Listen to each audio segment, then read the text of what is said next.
የሰሜን ተራሮች ብሔራዊ ፓርክ መግቢያ በር የሆነችውን ደባርቅን እናሳምር፣ ቅርሳችን እንጠብቅ፣ ለወደፊቱም በጋራ እንስራ።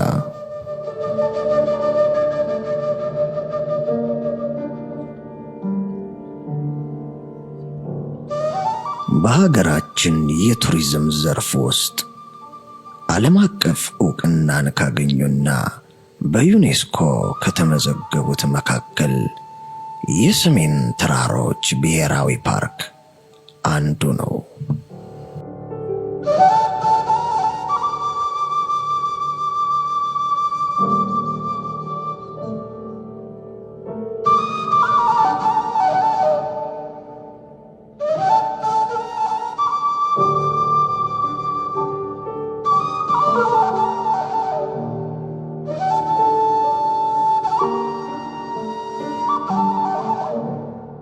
በሌላው ዓለም የማይገኘውን ብርቅዬ ዋልያ ጨምሮ ቀይ ቀበሮ፣ ጭላዳ ዝንጀሮ እንዲሁም የተለያዩ የአዋፍ ዝርያዎችንና እጽዋቶችን አካቶ ከያዘው የሰሜን ተራሮች ብሔራዊ ፓርክ በቅርብ ርቀት ላይ ትገኛለች ደባርቅ።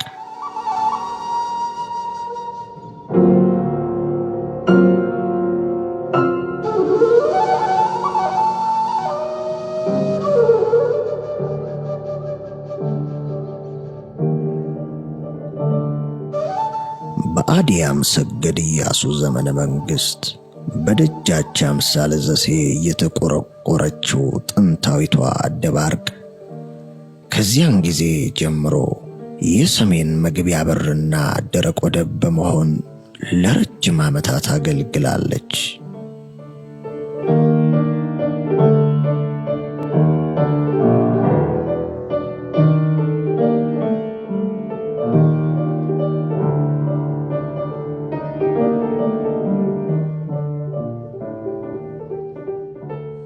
የንግድና የቱሪዝም መዳረሻዋ ደባርቅ በአሁኑ ሰዓት ደግሞ የቱሪስቶች መግቢያና መውጫውን አያለ የከተማዋን ገጽታና የጎብኚዎችን ቆይታ ለማራዘም በመሰረተ ልማቶች ክፍተት ከልማቱ ርቃ ቆይታለች።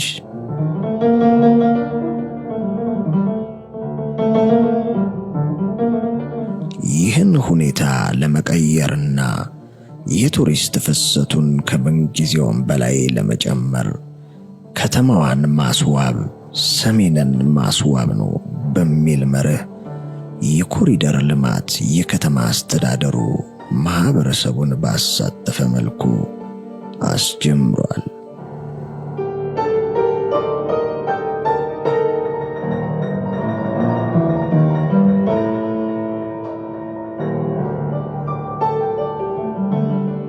ሰሜን ጎንደር ከቱሪዝም ዘርፉ በተጨማሪ በደጋና ቆላ ግብርና፣ በማዕድንና በእንስሳት እርባታ፣ በስነ ምህዳር፣ በአትሌቲክስ ዘርፎች ኢንቨስት ቢደረግበት ተዝቆ የማያልቅ ሀብት አለው።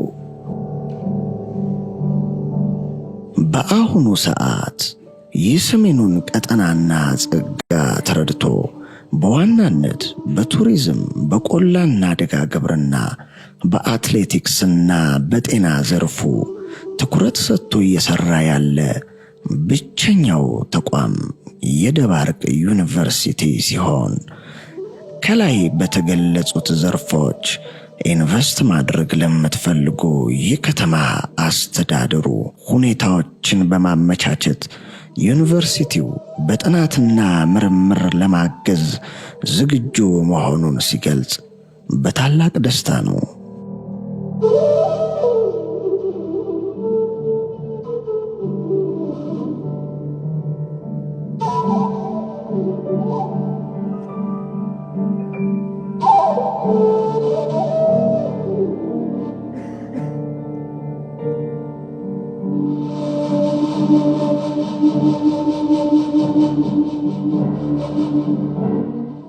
ደባርቅና አካባቢዋን በዓመት ከ26,000 በላይ ቱሪስቶች የሚጎበኙት ሲሆን መሰረተ ልማቷ ሲሟላ ደግሞ የቱሪስት ፍሰቱን በመጨመርና የቆይታ ጊዜውን በማራዘም ለኢኮኖሚ እድገቱ ወሳኝ ሚና ይጫወታል።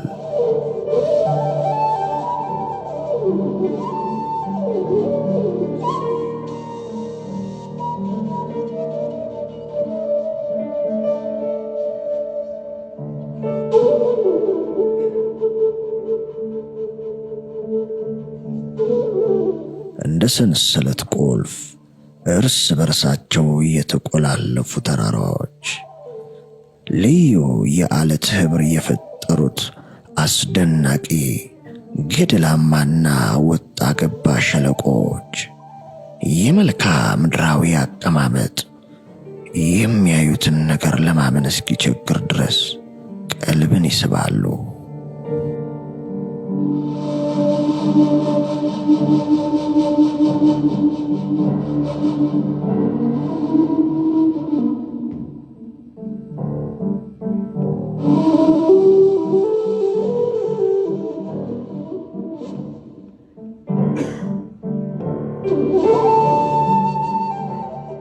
በየትኛውም የዓለማችን ክፍል የማናገኘው ዋልያ አይቤክስ በዚሁ የሰሜን ተራሮች አናት ላይ ብቻ የሚኖር ብርቅዬ እንስሳ ነው።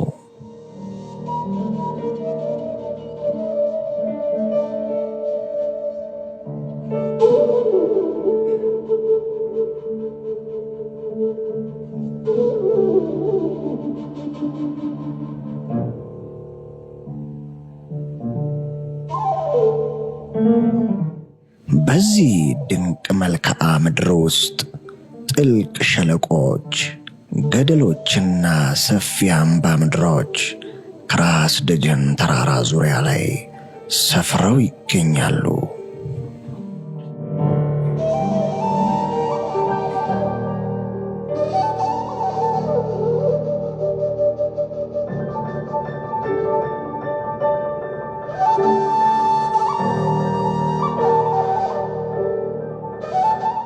ጭላዳ ዝንጀሮና ቀይ ቀበሮ በሰፋፊ የሰሜን ተራራማ ሜዳዎችና ኮረብታዎች ላይ የሚገኙ ሲሆን በአጠቃላይ ይህ ፓርክ ከ217 በላይ የአዕዋፍ ዝርያ ሲኖሩ 10 የሚሆኑት ደግሞ በሌላ ቦታ የማይገኙ ብቸኛ የሰሜን ምልክቶች ናቸው።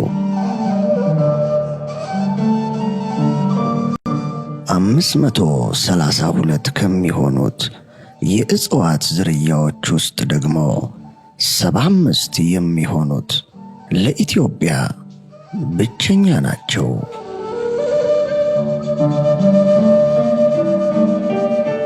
የሚዳሰሱና የማይዳሰሱ ቅርሶች የቀደምት ኢትዮጵያውያን ነገሥታት መናገሻ ቦታና የታሪክ ባለቤት ነው።